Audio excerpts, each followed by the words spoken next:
Hello, ladies and gents, boys and girls, people of all ages, sexualities, and identities, and welcome back to another series review. And today's series review is none other than the 7 Deadly Sins. So sit back, relax, grab some popcorn, and get ready for the ride.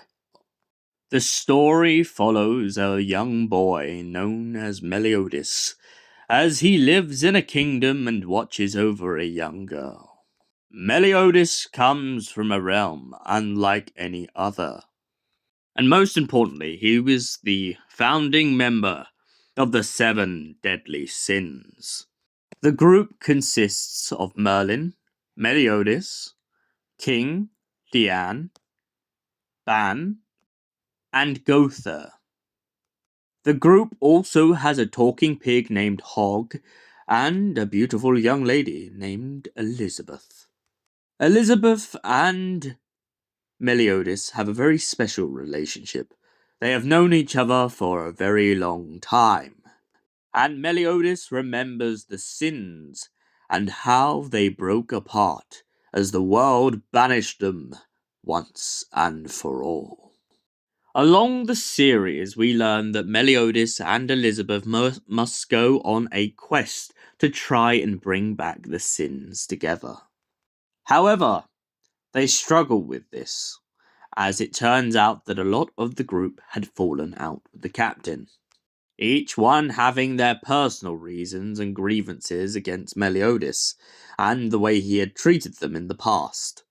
Elizabeth comes across in the first few seasons as a bit of a damsel in distress, but eventually, as the series grows and her personality grows along with it, along with the development of each and every character, we learn that Elizabeth isn't as weak-minded as she may be suggested in the beginning.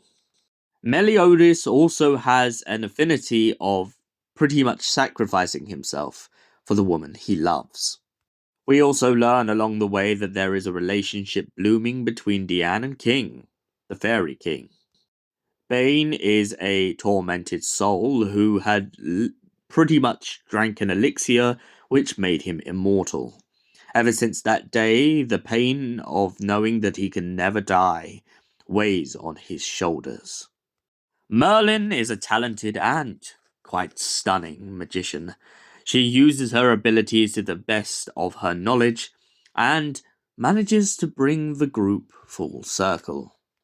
Gotha is a very wild card. People aren't quite sure whether it's madness or a method behind their ambitions, but often Gotha also starts to make the group begin to worry that Gotha is going to turn on them at some point or other, making the tension between the group even stronger. Espinosa is a funny and very ambitious character. They come across as a bit of a weakling at first, but it turns out their strength is people underestimating them. Along the way and along the journey, the captain uses this to their advantage, pointing out that anyone who comes into contact with Espinosa would just see them as a bit of a coward.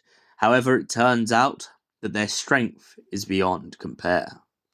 So, the 7 Deadly Sins. What did I think of this series as a whole, from series 1 all the way to series 5? I love this series. I love the establishment that in the very beginning we go back and we learn the fact that they were knights once for the realm to protect the human world from demons alike and monsters that may try and threaten to destroy everything that is sacred. I also like the conflict within the group and Meliodas.